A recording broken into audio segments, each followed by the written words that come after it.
My ex used to have the black and yellow, so that's funny. Yeah. But yeah, that's another story. But my favorites are I have a couple of no, I don't have the bread ones. I have the silver ones. The shadows. The shadows. My fault. Yeah, the shadows. Yeah, I have the shadows at home. Nice. But my boy, shout out to my boy Antonio. He got the royal blues on. You feel me? But yeah, you're not lying. The ones. Period. Nobody could go wrong with them. Period. Nice pair of jeans. My boy got cargos on. He looking flea. You up? He wants some Dickies with the crease in it. And put one fold in that motherfucker. Pretty much. Yeah. Yo, so sticking to the term of fashion, you yourself kind of like get into fashion a little bit. So Humans Reaching Striving is a clothing brand that you rep on social media. Talk to us about that a little bit. Yeah, shout out to my nigga Mercy, man. Mercy, that's the only thing. Yeah, you know Mercy too, fact. Mercy, that's the only. That nigga live in Howard. Yeah, we live in Howard, bro. You know what I mean? I'm saying that. I mean, he would, bro. That's all I'm gonna say. In case niggas try to pull up on Howard, he would. But yeah, nigga got a vision. You feel me? Like, I pulled up on a nigga one day because the nigga like, I don't know. I was just like, bro, I fuck with your shit, and then like my family and shit, the niggas wear shit like Tom, like hoodies, all that shit is hard. Like, so I was like, yo, ain't the nigga was like, pull up on me one day, so. Took my uncle with it, turns out the nigga was my uncle man and shit. First started doing shit. So the nigga started like fucking with me, like heavy music, that shit. Then they just like, yo, bro, do a shoot. That was it. So I love that song. And that's also the thing that I was telling you before. He did that on his own. You know what I'm saying? Usually you would think, okay, usually your manager put you on. You know what I'm saying? But he did that on his own. Right. So I remember when I saw photos of him on Instagram modeling and whatever, I used to laugh because I'm like, sooner or later people gonna think you a model, watch. And he used to laugh all the time because he used to, like people, like friends that he knew, used to tell him all the time, oh, so you modeling now? You modeling now? And I was like, bro, you never know what opportunities could arise from you just doing that. Exactly. So when we used to shoot for like cover photos, let's say for like a single, that was in a sense prep training. If you think about it, for like the stuff that he's doing now on the side, which is the modeling. Yeah. When you think about it, so when I look at him modeling like and doing the stuff for Human Striving Clothing, I'm like, that's just him being him. My bad. My bad. But yeah, shout out to what's his name? Mercy. Shout out to Mercy, bro. But yeah, that's him doing it on his own, and that's why I'm even prouder of him because I don't always have to be behind him. Right, you don't gotta always be telling him, hey, how about this, how about this, how about this. He's already thinking himself, hey, how about that? And that's what that's also how it is in the studio. Usually he has songs already, he already has an idea and a concept in his head. He just has to go to the studio and hear a couple of beats. Okay, do a little bit, tweak this beat a little bit, bring the bass down, add a little more kick drum, give me a bass line. Boom, he already knows what he wants to do. You feel me? So that's why when I think of Bell, I'm like, I'm proud of him where he's already gotten, but I'm even prouder because he's sticking with it. He's not telling me, he's not over the phone randomly telling me one day, yo, is this shit gonna work? No, he's like, no, it's gonna work. Watch. We're gonna make it happen no matter what. Absolutely. Would you want to go into modeling on the side? Like, let's say an agency hits you up, or like other brands hit you up. Is that something you would see yourself doing? I mean, hell yeah. You feel me? Like, I see myself as like a public figure, so I'll do it. It's cool. Like any type of publicity. I'm not saying any type of publicity, but in that aspect, yeah, any type of publicity is good publicity. So I will fuck with that. Like, yeah. Do you really believe that? Because I have a thing with like that saying, because I don't think it's necessarily true. I think there's a lot of bad publicity that people would get into, which could really mess you up. I said with that aspect, yeah, nothing else. I don't know. But like good publicity. But I always say good any positive publicity or publicity where it's like neutral. You can't go wrong. Is good. You can't go wrong with that. Because you know what I'm saying? Like I see how niggas be doing this nigga the baby and shit. Yeah. Then you make him look like he's terrible. Yeah, like he's crazy now. And he really is holding shit down because niggas invaded his privacy or the fucking may be. Yeah, I mean the last story that I heard was that he was at a hotel somewhere. I saw that too. And a valet worker actually came, like, you know, see pictures and all that, like when he was with his kid and everything. Like that's just, first of all, unprofessional. That's supposed to be doing that. Right. Like, you know, if you work for like a company or for like somewhere and you have a famous person come up, you're not supposed to, you know, be a groupie. You're supposed to be working. Even though he's in like the other guys, the celebrity, everybody's watching him. Like, you gotta be mindful of that. Exactly. And that's the thing. That's the thing. My fault to cut you off, bro. That's the thing I bring up a lot. People just forget that aspect. Forget the whole. These are just human beings. These are human beings. No, you gotta treat them like that's like another person on the street. You know what I'm saying? You gotta treat them normal. And people forget. Oh my gosh, that's the baby. This, that, and the third. I'm like, if you look at him and you say, "What's going on, bro?" and you give him a dab.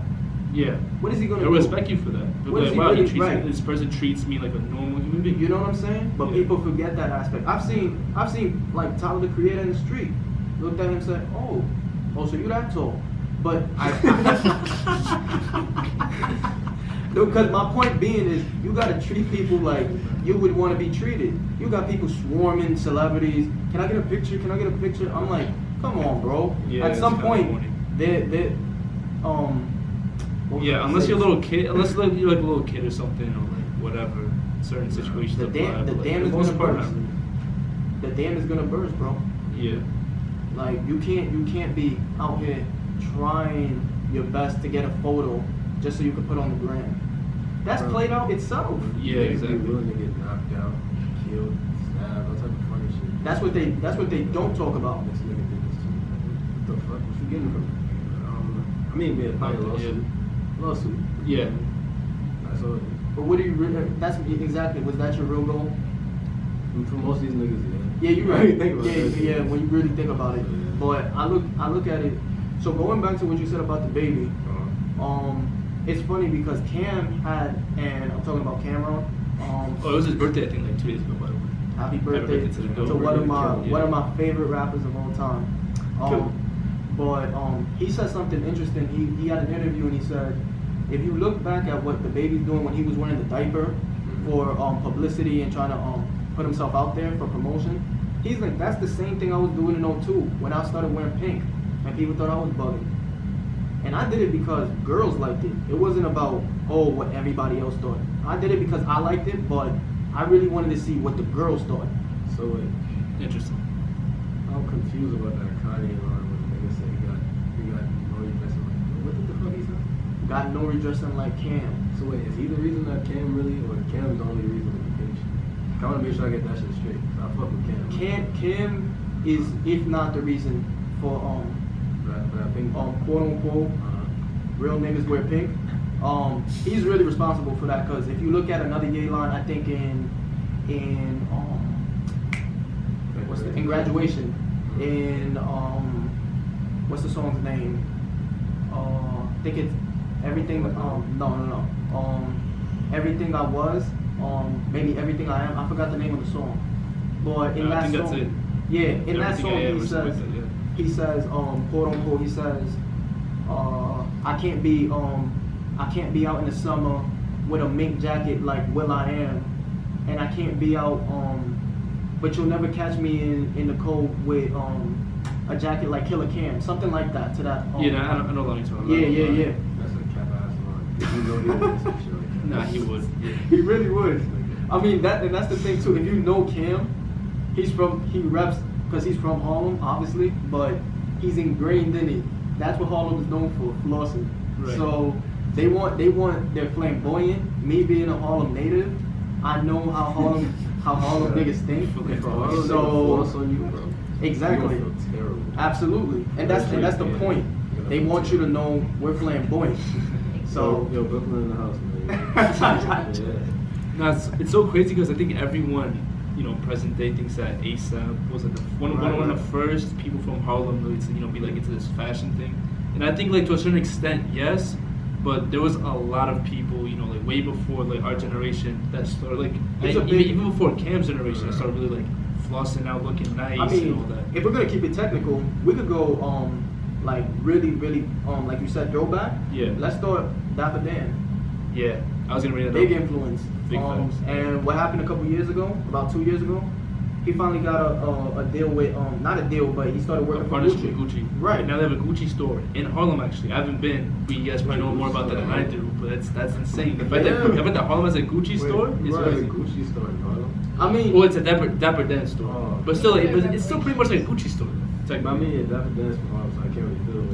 It was like, I was say it's a Gucci store. Oh, that'd be crazy. Yeah. You know, Nah, yeah. So when you technically, think about it, that can't like. That's crazy. I haven't seen it personally. I haven't seen it, but the way you're making it look, you're absolutely right. I mean, that listen, would the fact be. that you could buy Gucci, at least Gucci fabric in Harlem, Yeah. is pretty mind blowing.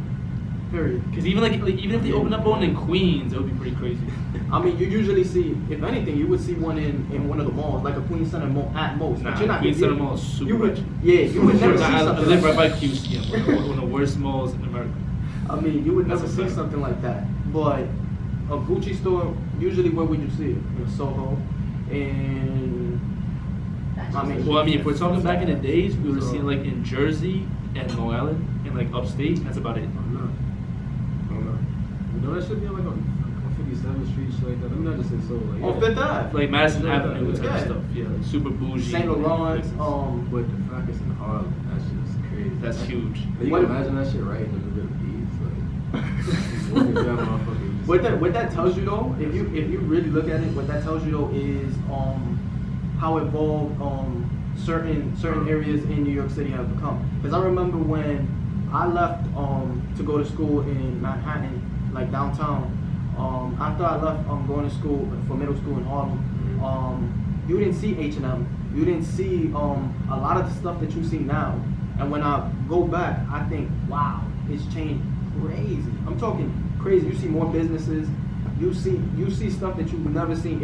If you were there around 06, 07, you know exactly what I'm talking about. And even before that, it's changed beyond, like, I mean, money's coming in. Put it that way.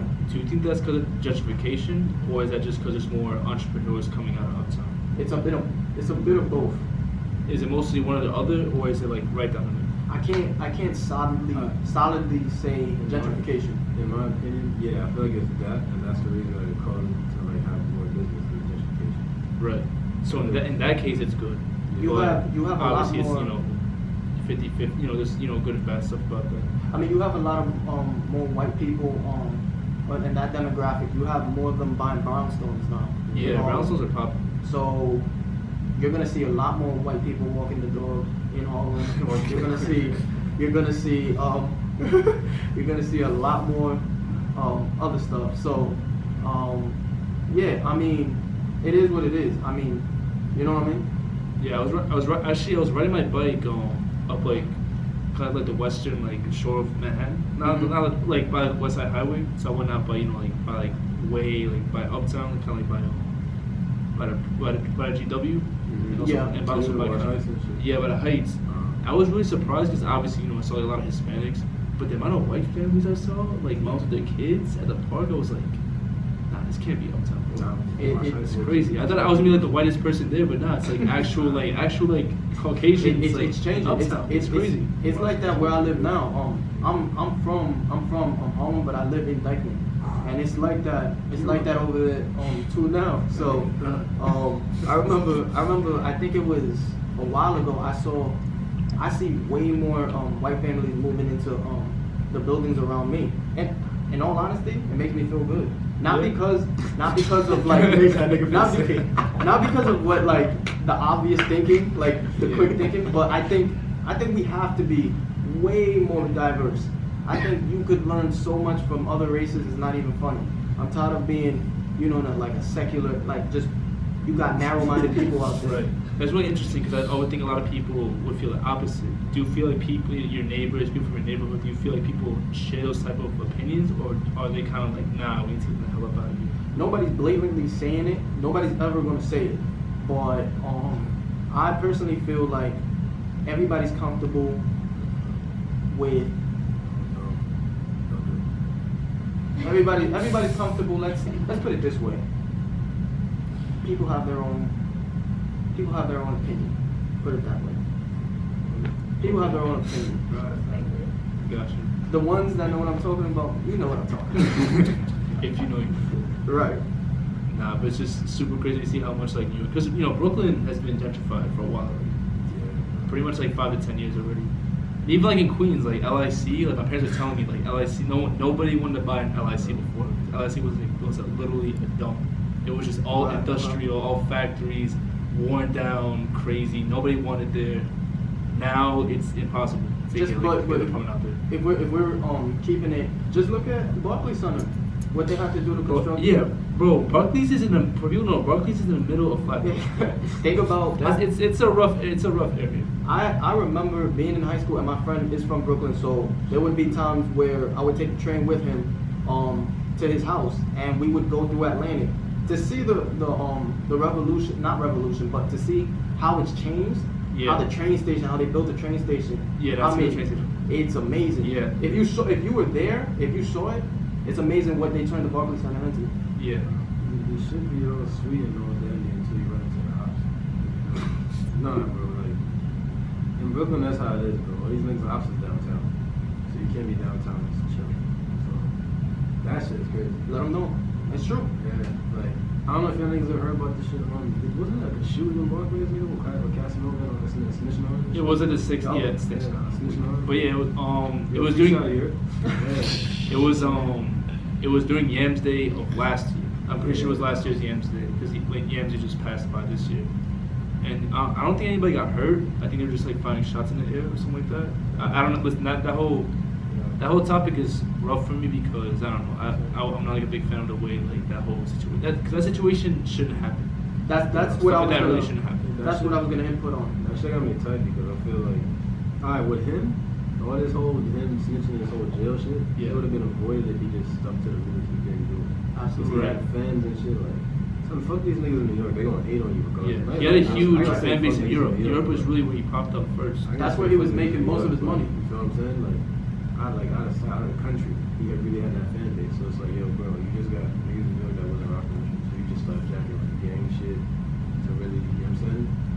I mean, look, he in the bar here right now. Nigga, like, feel me? So. I mean, he bought into it. I mean, if you looked at the whole 6ix9ine saga, he knew what he was getting himself into.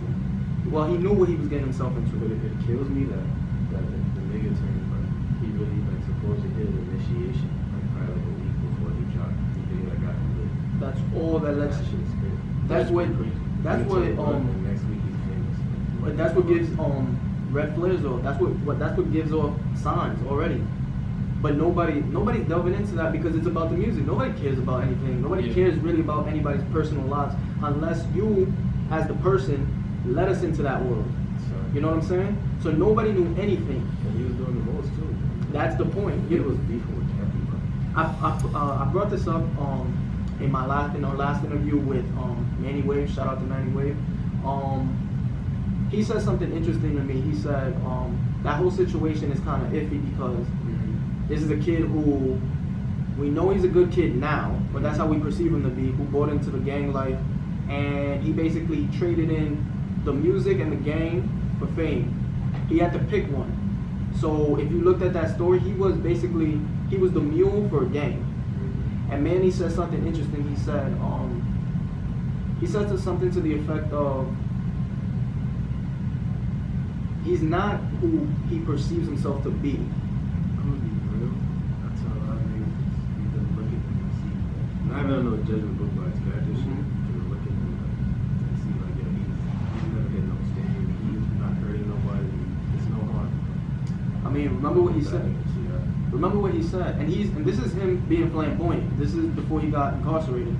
He said, "When I'm around my security, with it, he said, I feel like I'm Ariana Grande. I can do whatever I want." So he made you feel like a bitch.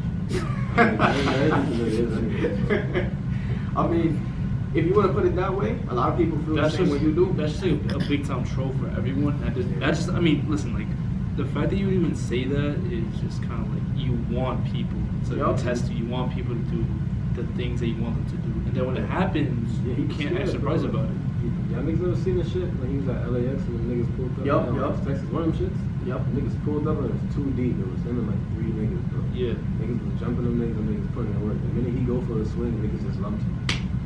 He went down and got up. I'm like, yeah, this nigga's not doing that. You know what's funny? That whole video seemed grainy to me because I couldn't tell who was who. I'm gonna be honest with you. No. I didn't know who was who. It was not. It was a bad video. It was an iPhone video. I seen Billy Otto on the TMZ. Billy Otto used to run 2 niggas. I seen Billy Otto hit a nigga with a left one time. The nigga was talking hot. Niggas looked at the nigga said, "What?" And that was it, nigga. And that's when I watched hip hop though. So then, speaking on Brooklyn artists, right? Yeah. So Brooklyn is booming right now when it comes to the ear on the street of all the young rising artists. We got examples like Pop Smoke. We got Sleepy Hollow, Chef G. We got Fabio Foreign, and we got Smooth L. Yeah. So just to be clear before you finish out the cut you off, I fuck with all those artists. It's all love, my nigga. give us a reason why. Not just because of the Brooklyn love, but I mean, like, these are motherfuckers, like, if I'm not listening to myself, or like I'm going out partying, I'm chilling with the homies, or even like my shorty or something, smoking back, and like, my shorty be getting tight, because out there be in the crib bumping Pop Smoke or something, splitting my hand, dancing on her face, like, all that shit. Like, I really fuck with these niggas, like, you feel me? Like, I like their music and shit, you know what I'm saying? Shouts to the nigga 2-2 G's too. Absolutely. He's another one also, like, he's dope. they other guys like MV Kane. You have a whole bunch of Brooklyn artists that are booming right now. It's the ear on the street. It's everybody. Who's not listening? Who's not listening to the next? Yeah, it's not come out this year too. Yeah, Bobby Shmurda's supposed to get out late by this December. Christmas. By this Christmas, they're all out of it. Yeah, I'm waiting for that. You'll see Mayhem on the streets. She's gonna be crazy. I personally can't wait for that. I mean, and you know for sure. One thing I will say though, personally, what I think, you can't be. He's been in prison for what now? About 4.5, almost 5, right? Since like 2015. So like pretty much like 5 years. It's like 5 years. About 5 years. Okay. People are gonna line up to work with him, but the thing that I would say people to hold off on is don't think he's gonna have the same success that he did before. Remember, once you catch a wave, remember what Ye said. Don't leave while you're hot. That's why Mace fell off. Like, you gotta remember, people don't. When he comes out, it's gonna be a whole not sort of generation, but there's more little kids who they will look up to him, but they have no idea who he is. So he's gonna have to really work at getting the platform that he once did. Yeah, I mean, I love that. all right. Anyway, yeah, I'll let you go. But like, I agree in a sense where he does have to come out and work his ass off. But I do feel like all that hype around GS9, because not just Bobby, it's also Rowdy is doing his thing too, and Fetty's He's holding it down out. for them, right? He's doing his thing, right? So I feel like, so I feel like the brand itself is good, and I feel like there's just so many artists who are showing love, absolutely, would love to work with him. So, Pop is gonna want to work with him, Smooth out. All these, not just like New York rappers, but a lot of these, I can see Roddy Rich, and GS9 was so crazy. So I do agree with you to a sense, but I think the amount of hype they have right now, I think there's it's it's only successful. Everybody's gonna be handling it good and be thankful, crazy, and they're just gonna go at it. So I agree with you in a sense, and absolutely, Ye was right about that. But I don't see them failing, honestly. If I had to bet on a group to come out of prison right now, and then I just like go crazy, I would say GS9, right? Yeah. And when you look at it, you're right, because the way 6ix9ine blew up, they put money into him. Like the gang put money into him, but he blew up overnight. And that came out of nowhere. He was like a YouTube sensation. Yeah. You know what I'm saying? It was because of the antics. With Bobby, it really wasn't antics. That was actually music. who he was, and it was a dance. It was a dance, a song. Right. His other tracks that were really good, and it was real because people recognized that it was actually real. It was a viral wave. I can't lie. There's a difference. There's a big difference. It used to be at a point like when the niggas was free, like a lot of niggas was like, yo, bro, if you really go to their block, it's like that. It's like a party. You'll see cars, you'll see these motherfuckers dancing around, weed, bitches, money. That's all you see. Like, Which is dope actually, because it's not just them, because I think the media portrayed them as like these crazy savages who are just making music and being like bad influences, and they made their mistakes and all of that. I bet they know that as well. That's how it should be when they see you trying to do something positive and shit. It's like, nah. Yeah, that's how they be, bro. That shit's crazy. Listen, like they did what they did. They did their time, owned up to it, did it honorably, as they should have. But, now I think it's definitely like a better image for them. They come out and they start doing more positive stuff. Hopefully they stay out of trouble. I bet they are. Yep. Get the legal stuff more set up. Obviously with Instagram and all these management companies that take artists under their wing, kind of teach them how to do stuff, move differently. You have artists doing really good now. Like French, 50. They used to be really bad back in the day. Like T.I. Now they're all cleaned up. And those are all artists of their environment, product of their environment. No, it's real shit. I feel like Jay-Z might try to capitalize on this one, GS9? Yeah. I can see that. Jay-Z's is snagging up everybody.